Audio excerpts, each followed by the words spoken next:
আপনার প্রিয়জনের মোবাইল নাম্বারে যদি কেউ ফোন দেয়, সেই ফোনটি আপনার ফোনে নিয়ে আসতে পারবেন। মানে আপনার প্রিয়জনকে যদি কেউ কল দেয়, সেই কলটি সেই নাম্বারে না গিয়ে আপনার নাম্বারে চলে আসবে। এটা কিভাবে করবেন চলুন দেখিয়ে দেই। অবশ্যই কিন্তু আপনারা এই কাজটি খারাপ কোনো কাজে ব্যবহার করবেন না। চলুন কিভাবে করবেন দেখিয়ে দেই। বন্ধুরা, এই কাজটি কিন্তু অবশ্যই আপনার যে প্রিয়জন আছে তার মোবাইল থেকে করতে হবে।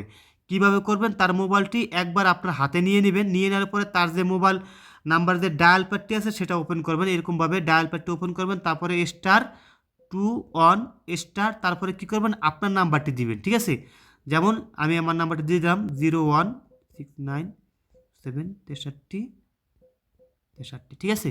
তারপরে আপনারা হ্যাশ ক্লিক করে দিবেন। ক্লিক করার পরে এখান থেকে আপনি একবার ডায়াল করে দিবেন। ডায়াল করে দিয়ে দেওয়ার পরে তারপর দেখবেন সেটা চালু হয়ে যাবে। ঠিক আছে, চালু করার পরে এখন আপনারা কি করবেন, পরবর্তীতে যদি মানে এখন যদি চালু হয়ে যায় সেক্ষেত্রে আপনার প্রেমিকার নাম্বার যদি কেউ কল দেয় তাহলে কিন্তু আপনার নাম্বারে চলে আসবে। ঠিক আছে, এখন আপনারা এটা কীভাবে বন্ধ করবেন, এই জন্য আপনারা হ্যাশ তারপরে 00 তারপরে 2# ঠিক আছে, এটা লিখে আপনারা ওকে করবেন, তারপরে এটা বন্ধ হয়ে যাবে। ঠিক আছে, এভাবেই আপনারা আপনার প্রিয়জনের নাম্বারে যদি কেউ ফোন দেয় সেই ফোনটি কিন্তু আপনার কলে নিয়ে আসতে পারবেন। ঠিক আছে, আপনার ফোনে নিয়ে আসতে পারবেন। সবাই ভালো থাকবেন, আর ভিডিওটা কিন্তু অবশ্যই শেয়ার করে দেবেন আর একটা লাইক করে দিবেন।